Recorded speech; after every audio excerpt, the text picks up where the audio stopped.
And my first G1 Climax, man. That was like, that was Let me ask amazing. you about what surprised you most about your first New Japan Pro Wrestling G1 Climax run? The schedule. When I used to go to New Japan, it was so dope because going from WWE to New Japan was a culture shock in many ways. WWE, you're on the road for 52 weeks a year. The only time you get off is if you get hurt. There's no asking for time off, none of that bullshit, Unless you and if you're sick, like you gotta go to work and let them see you sick and then send you home. That's how it was when I was there. Yeah. Santino was sick as a dog. He tried to call in, like, hey, I can't make it this weekend. And like, no, the fuck you. But it's not like y'all are driving to an office down the street. You got to get on a Yeah, plane. right. That's crazy. That's how it was back then. That's crazy.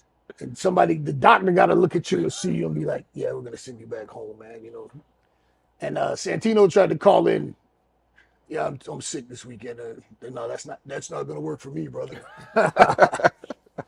But the schedule over there, I would go to Japan. He'd fly me out, and I'd be there for like 2 weeks, and then I'd go back home for 2, 3 weeks.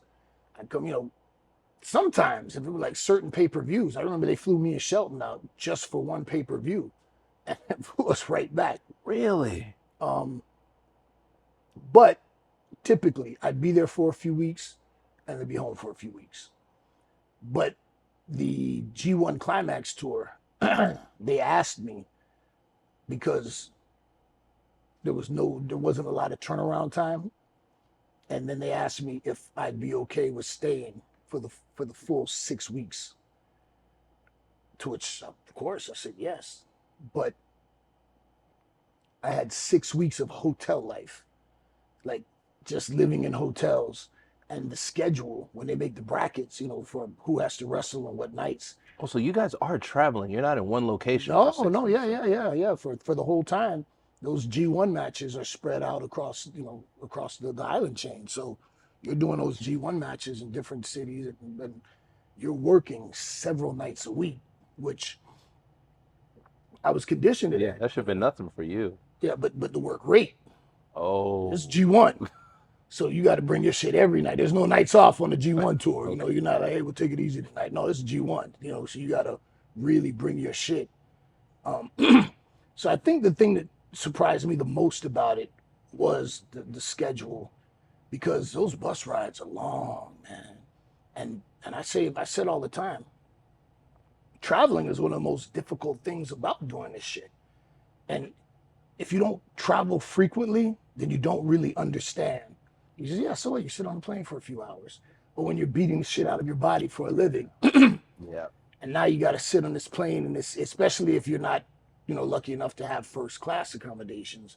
Now you're in this coach seat, and you're flying for 3, 4 hours, and Cramp body. your Yeah. body's all stiff, and who knows, maybe you got a sore hip, your back isn't the best, and then now you got to get off the plane, acclimate yourself, get to a building, do your stretches and your warm up, and then go out there and get into a series of small car accidents on the match. Right on. Then afterwards, cool off, and then you're back on another plane, or in Japan, the bus ride. Booker T was the one that told me, he said, "Man, I know you love Japan, brother, but wait till you be on bus rides a little bit, because they're long bus Like rides." how long?